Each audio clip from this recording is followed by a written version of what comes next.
Bom, vamos então entrar nas propostas de alteração. Como o plano diretor, para poder facilitar um pouco a condução dos trabalhos, o plano diretor é dividido nesses 6 títulos que estão aí. Então, as disposições iniciais, as políticas gerais de desenvolvimento, gestão democrática, aquilo que regulamenta o funcionamento dos conselhos, os instrumentos de monitoramento, a organização territorial, os instrumentos urbanísticos, que é o que trata do zoneamento em si, e o item 6, que são as disposições finais. Então, vamos lá. Disposições iniciais. O que a gente pode falar é o seguinte, os fundamentos desse plano, eles são muito atuais ainda. Em todos os momentos em que a gente submeteu isso ao consulta, a uma leitura, não se entendeu que os fundamentos aqui havia necessidade de revisá-los. A única atualização mais relevante que nós identificamos aqui, na verdade, foi fazer uma atualização do termo Agenda 21, que naquela época era muito frequente, né? A Agenda 21 estava em voga, vamos dizer assim, né? Na época que nós fizemos esse primeiro produto, e assim, hoje em dia já se usa, na verdade, a Agenda 2030, que é um programa de formulação de diretrizes da ONU, né, para os Objetivos de Desenvolvimento Sustentáveis da ONU. Esse programa, na verdade, nós somos, pelo TCE, cobrados se nós estamos atendendo, inclusive quando a gente faz alguma ação nova, algum programa de investimento novo da Prefeitura, já somos provocados pelo TCU a se manifestar, se estamos atendendo, qual o objetivo da ODS nós estamos trabalhando, desenvolvendo. Então, assim, na verdade, é só uma atualização mais normativa de produtos que, na verdade, não tinham naquela época, passaram a ter agora. E aí, nós já vamos entrar direto para as políticas gerais de desenvolvimento. Então, o texto desse título, dessa parte do plano diretor, contempla o quê? Contempla os debates realizados nas audiências regionais em 2017, soma consultas que foram feitas na mesma época, contribuição, sugestão de comentários que foram feitos, análise dos dados levantados, e aí essa análise feita ao longo de todo esse período, e a vinculação, observação de planos setoriais e programas de adesão obrigatória que foram feitos durante o período. Tudo isso submetido a técnicos das áreas para que se manifestassem, para que dessem as suas considerações, onde que nós podemos melhorar, o que está faltando. Então, tudo isso faz com que chegou nessa proposta que está sendo apresentada aqui. Então, partindo na ordem do que está disposto no plano diretor, isso daqui, estamos aqui entrando no item da saúde, mas é o que está escrito ali a partir do artigo 25 do plano diretor atual. Que realizações tivemos nesses últimos 10 anos, né? Nós tivemos assim uma estruturação muito grande.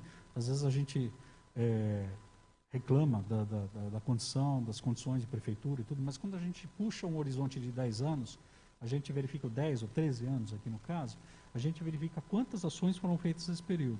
Então, assim, nós tivemos a construção de muitas unidades, tanto da atenção básica quanto de atenção especializada. Então, tivemos construção do AME, do UPA, a primeira fase do hospital. Nós tivemos construção e reforma de muitas UBSs, não posso dizer, não sei dizer se foram todas, mas boa parte delas foi ou construída ou reformada nesse período. Houve aquisição de equipamentos para praticamente todas as unidades hospitalares, muito disso, muito recurso vindo de emenda parlamentar fora, e houve dentro, administrativamente na secretaria, houve muita reorganização de fluxos e procedimentos. Então a gente pode destacar os programas de remédio em casa, o alto custo, uma classificação de risco para agendamentos de atendimento nas unidades, a descentralização dos programas do hiperdia, testagem do HIV e DSTs, tuberculose, serviços novos que foram implantados. Então, houve bastante avanço nesse período e está condizente com aquilo que está no texto da saúde. O texto da saúde é bem conciso, o texto da saúde ali, acho que ele tem 5 incisos, salvo engano, mas ele fala tudo o que precisa ser feito. Ele é um texto que resume em poucas palavras qual é o objetivo, quais são as estratégias da saúde. E elas estão caminhando para um nível correto. Aqui um destaque de gráficos aqui que a gente coloca sobre consultas de pré-natal. Evolução dos índices em comparação com a região. Acho que é bom a gente se comparar para a gente saber como que a gente evolui. Peruíbe é essa linha vermelha que está aí. A linha azul é a região administrativa de Santos e a linha laranja é o estado de São Paulo. Percebe-se que o estado de São Paulo está numa linha melhor, numa situação melhor do que a Baixada. Já percebe-se quanto Peruíbe estava atrás, em 2004, que é quando começa esse gráfico, e quanto estamos agora. Esse gráfico vai até 2016, mas percebe-se que Peruíbe está chegando, está alcançando os índices, né? E nós temos aqui, aqui nós temos aqui a taxa de mortalidade na infância. É um outro índice que nós podemos destacar. Percebe-se como que Peruíbe era pior do que a média, né? Ali em 1980, quando começa esse gráfico, e essa informação vai caindo, caindo, caindo, a ponto de Peruíbe chegar a esse gráfico aqui. Ela tinha encostado nos limites da região metropolitana, mas pelas informações que nós temos, somos o primeiro, né? Menor índice de mortalidade infantil na região em 2019, isso? 2020 mesmo, tá? Menor índice de mortalidade infantil na região. Então, assim, consequência o quê? Consequência da melhoria do atendimento, desses cuidados que nós temos aqui em primeira infância, né? Então, aqui nós temos, não no campo da saúde, propõe-se manter as estratégias atuais, o texto é muito conciso e objetivo, complementando apenas o quê? Incluir a concentração dos esforços na primeiríssima infância, para que nós não deixemos de estudar novamente desse item importante que é a mortalidade infantil. Na questão, quando a gente entra no esporte, nós tivemos o quê? Nós tivemos reestruturação e ampliação do atendimento dos usuários, um aumento no número de modalidades esportivas e polos esportivos envolvendo o terceiro setor, né? Houve uma evolução grande disso nos últimos anos, que foi uma forma que a prefeitura encontrou de, na verdade, conseguir expandir a sua área de atuação sem depender única e exclusivamente dos funcionários efetivos da prefeitura, que os quadros são pequenos. Então, assim, houve uma parceria forte com a iniciativa privada, tem aqui um programa Adote o Esporte, a Lei 3351, e houve implantação de reforma de empreendimentos em regiões bastante carentes da cidade. Assim, houve muitos empreendimentos reformados, às vezes com recurso municipal, às vezes com emendas parlamentares. Tivemos alguns empreendimentos, houve houve um grande número de empreendimentos de pequeno porte, pequenas obras, e houve também obras de maior vulto que tivemos problemas, agora nós estamos adequando, nós estamos consertando para poder entregar também. Mas obras de vários portes foram feitas nesse período todo. Qual é a estratégia? Qual é a recomendação? E nós continuemos investindo na reforma e na adequação dos espaços. E a questão, na verdade, que envolve as entidades, envolve a mão de obra para poder fazer isso, ela está, de certa forma, melhor resolvida. Mas nós ainda temos carência o quê? Nós temos carência na estruturação dos espaços. Então, a proposta de continuidade é essa. Na educação, nós tivemos construção de 7 novas creches aí nos níveis do infantil 1 e 2. Tivemos aquisição de lousa, brinquedos, sala de informática, ônibus, plano de carreira para o magistério, 53 novas atividades de formação, elas estão todas detalhadas naquele relatório que foi entregue. Foi aprovado um plano municipal de educação em 2015, que utilizou boa parte das estratégias desse plano diretor aqui, também para se basear como ponto de partida. E aí existe também, a exemplo do que acontece na saúde, existe uma tendência de equiparação dos índices escolares à região metropolitana e ao estado de São Paulo. Há uma evolução muito rápida nesse sentido, nesse igualamento. Quais são as priorizações propostas pela área de educação para o plano diretor? Existe uma proposta de reforçar o uso de TI nas escolas, tecnologia de informação, que ainda é um pouco incipiente. Existe a proposta de colocar também um plano de carreira unificado. E existe uma proposta, aí falamos sobre aquela história de monitorar planos, né? Monitorar periodicamente o plano municipal de educação que foi aprovado. Elaborar orientações curriculares para a rede municipal e acompanhar a sua implantação e atender a demanda de creches, especialmente nos locais de difícil acesso. E nós temos várias creches em construção, algumas em locais bem complicados, né? Algumas em locais bem afastados da cidade, mas nós temos o quê? Nós ainda temos a necessidade de garantir transporte, às vezes transporte para essas populações de locais de difícil acesso. Na área da cultura, tivemos aí uma institucionalização, uma instrumentalização da banda, que virou Escola Municipal Livre de Música, uma nova sede da biblioteca. Também, exemplo do esporte, tivemos também parcerias com o terceiro setor que puderam expandir um pouco da área de atuação, levar cultura nos bairros. Né? Teve ações de capilaridade nesse sentido. E o credenciamento de artistas locais. Então, a proposta anterior da cultura, ela focava muito no quê? Construir equipamento de cultura. Construir equipamento de cultura. E, na verdade, a nossa prioridade não era a nossa ação, a efetividade se conseguiu não somente no equipamento de cultura, mas a efetividade da cultura se conseguiu o quê? No espalhamento, na utilização do terceiro setor como sendo uma forma de conseguir levar essa cultura para os bairros. Porque para conseguir fazer isso com o recurso público, eu precisaria construir um equipamento de cultura em cada bairro, ter um funcionário da cultura em cada prédio, ter um funcionário, ter uma segurança em cada prédio. Então, tudo isso, com o terceiro setor, tudo isso conseguiu ser facilitado. E aí a gente conseguiu avançar bastante, conseguiu mais efetividade na cultura dessa forma do que com a construção dos prédios.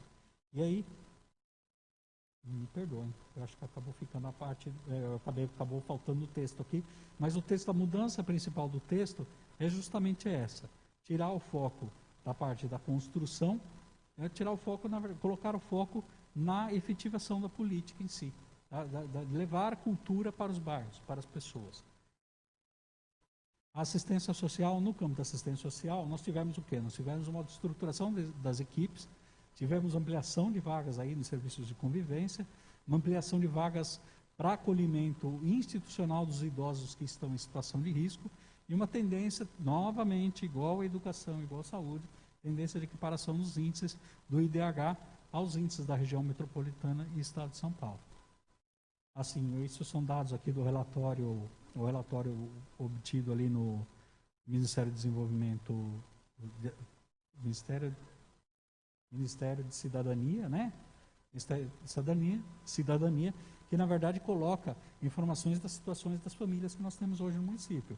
Essa é a nossa situação. Nós temos 70 mil habitantes, nós temos 12 mil pessoas, 12 mil famílias cadastradas em programas no cadastro único. Nós temos aqui pessoas cadastradas. Em agosto de 2020 nós temos 29 mil. Assim, então percebam o tamanho da vulnerabilidade da cidade de Peruíbe. Assim, nós temos uma situação em que praticamente 50% da população é vulnerável. E aí nós precisamos fazer o quê? Qual é a melhor forma de atender essas famílias? Eu posso colocar várias formas, eu posso colocar N diretrizes aqui nesse campo.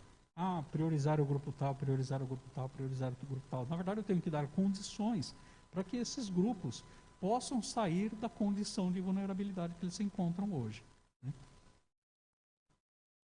Aqui também um gráfico para mostrar um pouquinho o que acontece. Isso aqui é o gráfico do Estado de São Paulo, onde essas cores são a situação de vulnerabilidade social de cada município.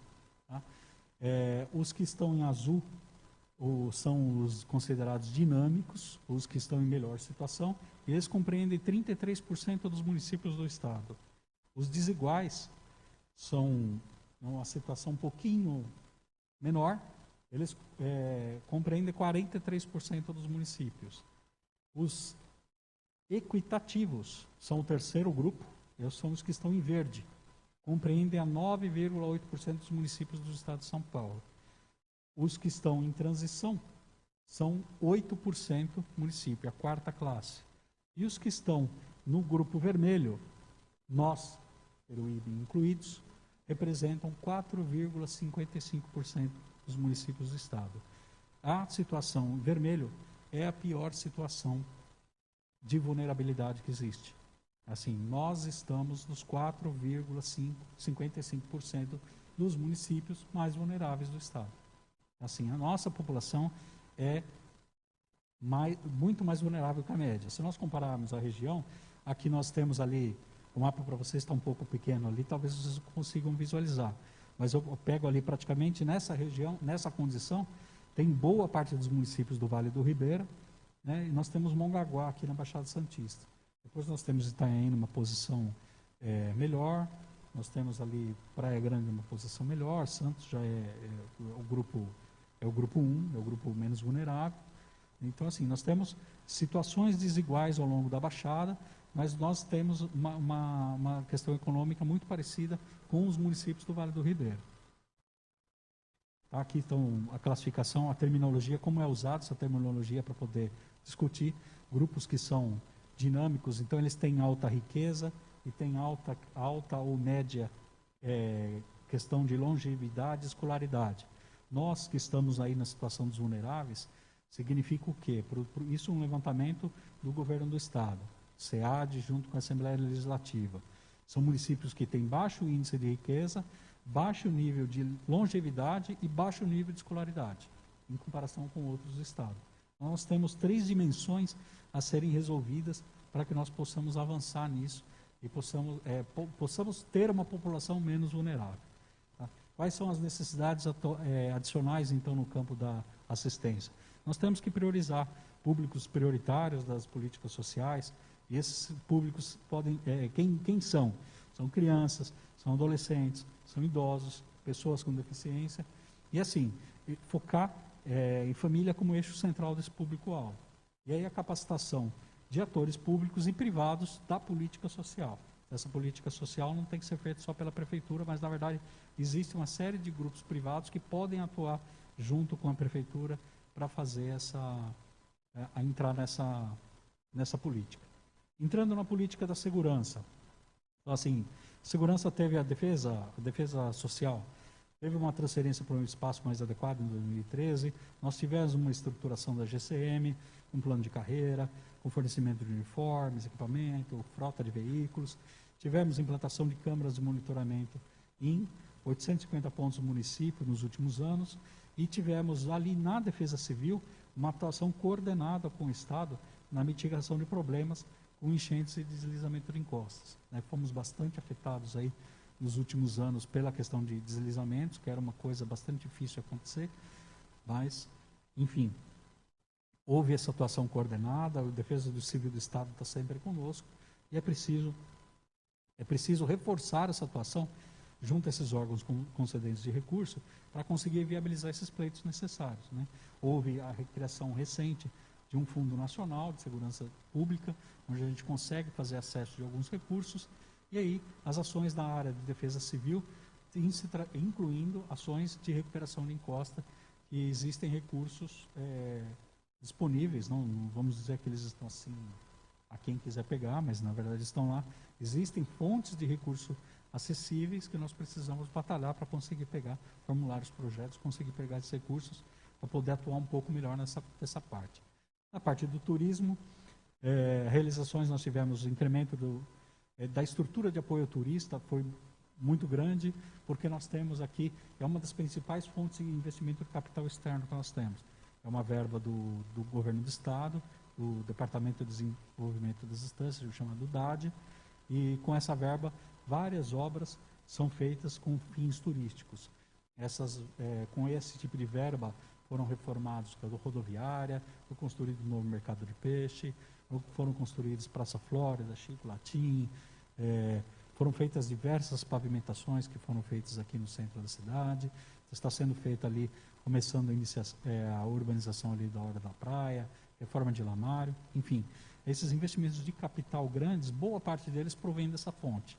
Essa fonte de recurso, e todos eles feitos o quê? Para dar um melhor atendimento para o turista.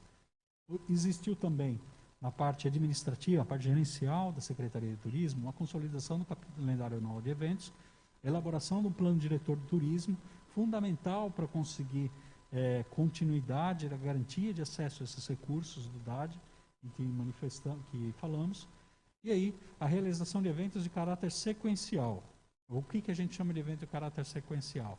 O evento pontual é aquele evento que você faz um dia só, então vem um turista de uma outra cidade, ele vem para curtir aquele evento e volta. Então ele tem uma permanência curta e volta. Eventos de caráter sequencial, às vezes campeonatos, festas sequenciais, são eventos que trazem o turista, ou trazem o turista para ficar hospedado um final de semana inteiro aqui, e às vezes mesmo para antecipar a temporada de férias dele. antecipar ou retardar a saída dele da cidade. Tivemos vários eventos desses na cidade que têm impacto positivo, não só na rede hoteleira, mas em toda a cadeia de comércio municipal, gerando receita, gerando recursos para todo mundo. E aí, também uma outra linha de ação muito importante, a promoção de Peruíbe em feiras e eventos.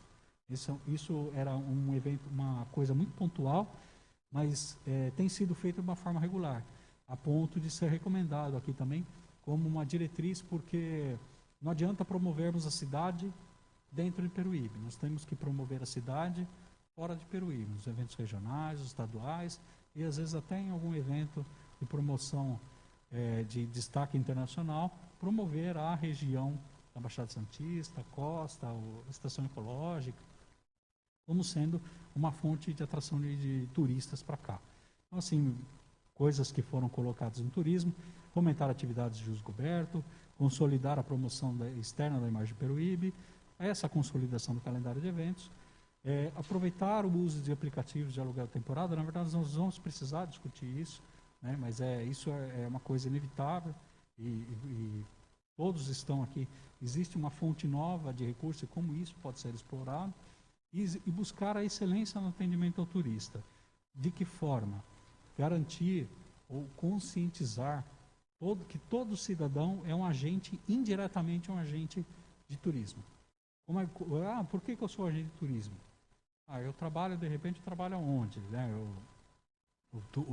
Conversando com o Edilson, eu acho que não deve estar aqui hoje, justificou a ausência, mas ele fala assim, às vezes eu posso trabalhar num posto de gasolina, mas eu sou o quê? Eu sou o primeiro cara, eu sou o primeiro cara que o turista, com dúvida, para perguntar alguma informação. Então até eu preciso estar ali pronto a poder prestar a orientação correta. Isso se repete no supermercado, se repete no comércio de bairro. Então, todos nós temos condições de serem agentes indiretos de turismo, porque é uma das nossas principais fontes de recursos. Na parte de desenvolvimento sustentável, nós temos duas vertentes bem características da cidade aqui, que são as fontes dos nossos conflitos, né? Mas isso em todos os produtos de planejamento são destacados, equipes que vêm de fora percebem isso e vêm comentar. Nós temos aqui uma linha muito desenvolvimentista, focada na geração de empregos desvinculados dessa sazonalidade do turismo, e uma linha mais preservacionista, focada na manutenção da qualidade de vida da cidade, menos poluição, menos congestionamento, menos adensamento, e um foco ligado em atividades de turismo, pesca e agricultura. Isso é claro na cidade, nós temos isso, e nós precisamos encontrar um ponto de equilíbrio para essas coisas. Quais as realizações feitas nessa área da lei aqui? Houve novos códigos de obras e lei de uso, houve fortalecimento de parceria com o SEBRAE, houve nessa época, logo depois do plano diretor, houve os anúncios daquelas descobertas do pré-sal, então rodadas de reuniões, de fóruns com Petrobras, aquilo acabou trazendo muito curso profissionalizante para cá, houve um curso do PROBIMP, houve parcerias com o SEBRAE, o SENAI, trouxemos o PUROA, se trouxe o Centro Paula Souza naquela época, o que motivou a construção daquele prédio que está ali na rua Allan Kardec hoje. Houve, no campo, na área da agricultura, houve o desenvolvimento de um plano municipal de desenvolvimento rural sustentável e um apoio, uma certa linha de apoio ao agricultor familiar, que passou a produzir para consumo na própria rede municipal. Assim, houve na área metropolitana, houve a elaboração do Plano Municipal de Desenvolvimento Econômico para a região metropolitana inteira, e houve os debates que nós citamos, os debates sobre os empreendimentos de grande porte no município. Logo depois da aprovação do plano diretor, que veio aquela proposta do plano do Porto Brasil, depois nós tivemos aqui em 2017, nós tivemos o empreendimento envolvendo a termoelétrica. Então, assim, a cidade é historicamente sujeita a esses tipos de empreendimentos e nós precisamos saber como lidar com isso. Houve também, e assim a gente destaca aqui, uma alternância desses ciclos de desenvolvimento. Assim, em 2007 nós temos uma descoberta do pré-sal. Então tem lá um movimento de expansão, curso profissionalizante, elevação de preços. Em 2008 tem lá uma queda, crise econômica mundial, aí tem uma queda geral de bolsas, tem crise econômica em vários países, houve suspensão daquele projeto da MMX. Chegou em 2011, O governo federal lança lá o PAC. E por conta disso, há o quê? O programa Minha Casa Minha Vida. E aí aqui tem gráficos que mostram muito como isso impacta na economia da cidade. Então há uma valorização de imóveis, há altas taxas de aprovação de projetos, construção civil entra numa crescente. 2014 vem lá outra crise, 2019 nós temos ali então um movimento que tem reforma de previdência, já começa um esboço de reação e aí a gente chega em 2020 com a questão de uma retração nova. Nós acabamos sendo muito dependentes da condição macroeconômica nacional e isso nos afeta muito, nos impacta muito. Vocês veem aqui, por exemplo, o nosso PIB per capita. E o que é isso? Esse PIB per capita, na verdade, é um dinheiro formal que circula na cidade, gerado de uma maneira formal. Nós somos uma cidade que trabalha ainda de uma maneira muito informal. Isso significa o quê, trabalhar de uma maneira muito informal? Significa transferir custos para a administração, porque se a pessoa não tem uma garantia, se a pessoa não tem um emprego estável, se a pessoa não tem capacidade de comprovação de renda, ela vai fazer o quê? Quando ela vai acionar o serviço público com muito mais frequência. Serviço público de saúde, de educação, de assistência social. Ela aciona isso com muito mais frequência, também ajudando a sobrecarregar a estrutura da prefeitura. Então, assim, aqui, quando nós temos períodos de expansão, nós temos esses gráficos aqui, o Peruíbe está em vermelho aí, vocês percebem que ele está numa linha muito inferior, aí chega lá 2010, 2012, 2014, ele dá uma guinada. O que é isso? É programas habitacionais que nós temos aqui na cidade, programa federal, pode ser citado como um exemplo, houve uma construção formal muito grande. Então, houve uma geração de recurso formal, entrou recurso formal na cidade de uma maneira muito muito clara, né? Então a gente percebe em vários indicadores. Aqui é um gráfico que compara o PIB de Peruíbe com Itanhaém e Mongaguá.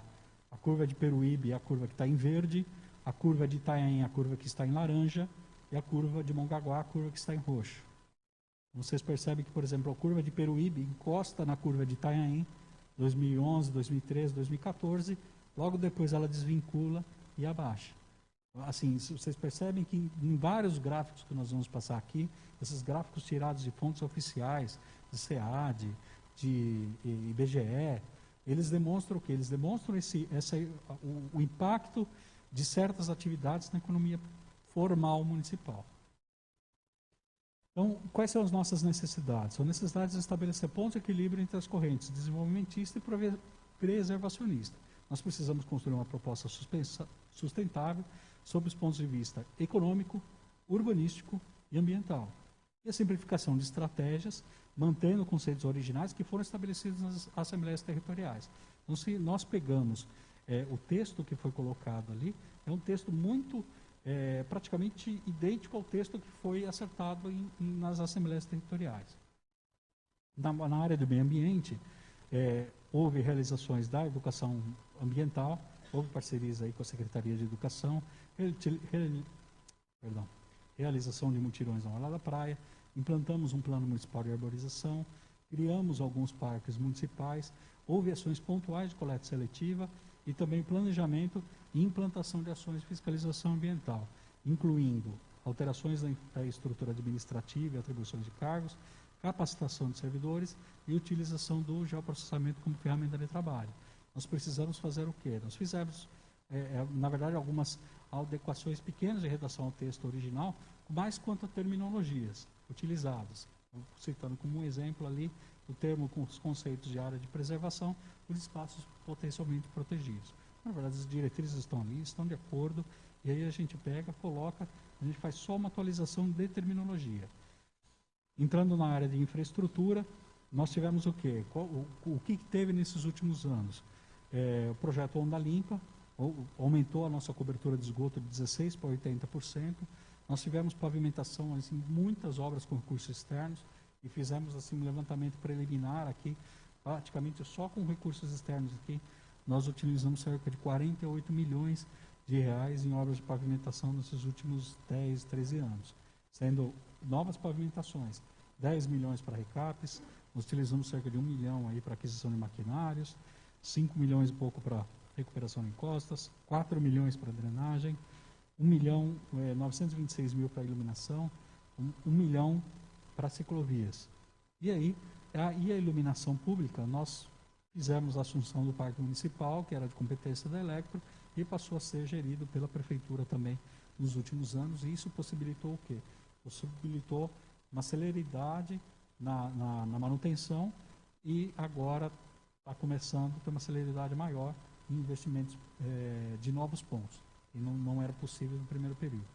Na parte também da infraestrutura, foi elaborado o Plano Municipal de Resíduos Sólidos, foi elaborado o Plano Municipal de Mobilidade Urbana e o Plano de Saneamento Básico de Água e Esgoto, e garantiu ali a assinatura do contrato com 30 anos com a Sabesp para fazer o quê? A universalização da rede de água e esgoto na área urbana. Vai garantir, a termos de 2018, cerca de 400 milhões de reais, 450 milhões de reais, salvo engano. Esses valores acabam sendo atualizados com o tempo. E aí realizadas algumas obras de recuperação de encosta também. Então, quais são as nossas necessidades hoje em dia? Nós temos o quê? Nós temos que monitorar as ações do plano municipal, monitorar as ações desses planos. Temos vários planos elaborados, cada um deles já tem estratégias e ações muito bem definidas, e aí a gente precisa fazer o quê? Se a gente simplesmente monitorar esses planos, boa parte do nosso planejamento já está montado. Nós precisamos investir em obras de recuperação de encosta, intensificar o processo de pavimentação de ruas. Fizemos um levantamento também ali na Secretaria de Planejamento, e hoje ainda temos cerca de 300 quilômetros de ruas não asfaltadas somente na área urbana. Assim, com um custo aqui, citando mais ou menos um custo entre R$1.000 e R$1.300 a cada 100 metros, nós podemos dizer que para solucionar, para conseguir pavimentar todas as ruas do município, nós temos aí um custo estimado entre 300 e 390 milhões de reais. O orçamento da prefeitura anual, para pagar tudo, funcionário, insumo, tudo, gira hoje acho que em torno de 250 milhões, salvo engano. Se nós colocarmos que 250 milhões, só 5% são investimentos de capital, nós estamos falando que por ano nós temos aí cerca de 10 a 15 milhões por ano para investimento. Para solucionar o problema das ruas, é só fazer uma conta para saber quantos anos a gente ainda demoraria no ritmo atual para poder pavimentar todas as ruas que nós temos somente dentro da área urbana. É fazer conta. Né? Bom, na área da habitação, nós elaboramos um plano municipal. A gente imagino que já esteja todos já estão um pouquinho cansados aqui, mas eu vou postergar aqui só mais 2 temas que tem. Aí a gente faz uma pausa de 10 minutos, até para eu também poder molhar a garganta aqui um pouquinho, a gente poder continuar. Temos aqui a elaboração de um plano municipal de habitação em 2009. Né? Naquela época já tínhamos apontado aí um déficit de 1.800 residências, déficit quantitativo e qualitativo, que significa aquelas residências que eu moro junto com a minha mãe, ou eu moro de aluguel, não está faltando casa para mim, mas na verdade eu moro numa condição que não é ideal. Né? São mais 4.700 residências, isso em 2009. Nós entregamos aí cerca de 1.350 unidades habitacionais em diversos programas do governo federal, FAR, CDHU, Minha Casa Minha Vida. Temos mais 160 em construção ali com o Ministério do Desenvolvimento. Foram instituídas 7 ZEIs ao longo desse período na cidade para poder fazer cadastramento e regularização fundiária através do programa Cidade Legal. Nós temos aí cerca de 1.030 matrículas sendo entregues ali no bairro dos Prados. É um processo moroso, demorado, porque só com a equipe da prefeitura nós não temos a condição para fazer todos os levantamentos. Porém, com a Cidade Legal, que é o programa do governo do estado, eles também não fazem todos os programas que nós temos, toda a demanda que nós temos. Poxa, valeu, obrigado, hein? E nós também não fazem todos os programas, eles dão atendimento a algumas áreas, e por conta disso o processo é bastante moroso. Regularização. Nós precisamos, aqui tem só uma tabela, não vou detalhar, os conjuntos habitacionais que foram entregues ao longo desse período, tá? Tem 350 unidades habitacionais, 15, 190, geralmente entre 200 e 300 unidades é a média. Programa Minha Casa Minha Vida, que houve ali no Santa Isabel, entregou 515 unidades. É um dos grandes responsáveis também por aquela evolução de gráfico que vocês viram ali entre 2012 e 2013. Se reflete em vários pontos. Isso aqui é o mapa nosso aqui da região central. Tem ali o Parque Dávila, o centro. Aqui eu acho que posso... Aqui essa linha amarela aqui é a estrada, a variante de Ana Dias. E aqui já é a linha férrea nossa. Essa linha amarela acompanha a linha férrea existente. São bairros do Veneza, Santa Isabel, Caraguava, que é onde se concentram todos os conjuntos, praticamente todos os conjuntos habitacionais que foram construídos nessa época. São áreas mais centrais, áreas de acesso mais fácil à população e áreas onde existiam áreas públicas para serem disponibilizadas. Aqui as EIs instituídas no período, então essas EIs se concentram mais na área do Vila Erminda, e aí nós temos aqui um total de 526 mil metros quadrados de áreas regularizadas, áreas classificadas como EIs na cidade. Elas estão em leis esparsas, por esse motivo a gente acabou optando por não colocá-las nesse momento no plano diretor. Nós tivemos na época da apresentação da primeira proposta, entendimento por vezes equivocado de que se gravando uma área como EIs era possível invadir, que estava tudo certo, né? Isso acabou gerando entendimento contrário, gerou muita confusão também, e por conta disso também houve uma reversão, e a gente faz sempre isso com muita cautela. Quando nós temos uma determinada área, a gente faz a formalização das EIs numa lei específica. Assim, só complementando... No período de vigência do plano diretor, nos 10 anos. Nos 10 anos. E aí, que desafios que nós temos na área da habitação? Nós temos aí o combate à ocupação irregular, para nós é um problema, né, sobre o cenário de macroeconômico desfavorável como nós temos. E aí a gente, para ajudar, estamos inseridos ali dentro de uma região metropolitana que a gente não consegue resolver o nosso problema sozinho. Pressões de outros municípios refletem para nós aqui. Então isso sobrecarrega, dá os danos ao meio ambiente para nós, dá uma sobrecarga no serviço público e promove lideranças, às vezes, à margem da lei. Também, então, assim, existem programas habitacionais. Outra dificuldade que nós temos é que a maioria dos programas habitacionais que surgiram agora, que estão surgindo nos últimos anos, eles são feitos não são feitos para famílias sem comprovação de renda. E aí nós esbarramos no quê? Nós esbarramos no nosso excesso de informalidade. Então nós temos um problema habitacional grave e nós não conseguimos resolvê-lo porque os programas habitacionais que existem exigem uma comprovação de renda que a nossa população não é capaz, não tem condições de entregar. Tá? E aí a gente tem uma aceleração, a gente precisa também, como prioridade, fazer uma aceleração dos processos de regularização fundiária já estabelecidos. Na parte da qualificação, vou só passar aqui, depois a gente faz a pausinha rápida, hein? Mas a parte da qualificação da gestão municipal é o último item do título 2 da nossa lei, em que ele faz o quê? Ele vai muito na lei, no fortalecimento da gestão democrática, da constituição das instituições para o Conselho poder funcionar, e aí e tem alterações de leis, tem debate de temas importantes. O Conselho da Cidade aqui foi testado à prova desde o começo, né? Nosso Conselho da Cidade, desde quando foi instituído, teve uma participação fundamental em vários projetos, vários projetos de relevância para a cidade. Sim. Há uma segunda linha nessa seção da lei que fala sobre transparência nas ações, cobrando transparência das ações de serviço público, e existe ali, no âmbito federal, replicando para estadual e municipal, surgimento de diversas leis de transparência, necessidade de adequação de prefeituras. Hoje nós temos sistemas contábeis que você permite entrar no sistema de Tribunal de Contas e consultar qualquer despesa que a prefeitura tenha feito de uma forma muito automática, né? Então, hoje existe todo esse processo. Há uma evolução muito grande do que aconteceu de 10 anos para cá, mesmo que às vezes não tenha se chegado no ideal ainda. Fazendo o comparativo do período, há uma evolução significativa. Entre outros, o portal de transparência da UDESP tem bastante questão, fala muito sobre isso. E aí, sistemas de informação que foram iniciados com a centralização de alguns documentos oficiais. Documentos que às vezes, planos setoriais, tudo que às vezes eles eram muito espaçados, cada departamento cuidava do seu. Começamos uma reorganização administrativa ali, mas que precisa ser evoluída ainda para a construção de um sistema de indicadores, periodicamente alimentados.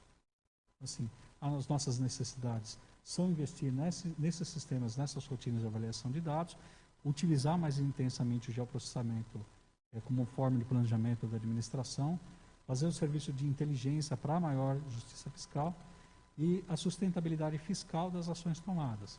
Então, focar em empreendimentos que reduzam gastos ao poder público. Vou citar um exemplo. Por exemplo, eu tenho um recurso novo para o investimento de capital. O que eu vou construir? O que eu vou fazer? Assim, nós precisamos criar a cultura de desenvolver projetos que nos permitam reduções de despesa.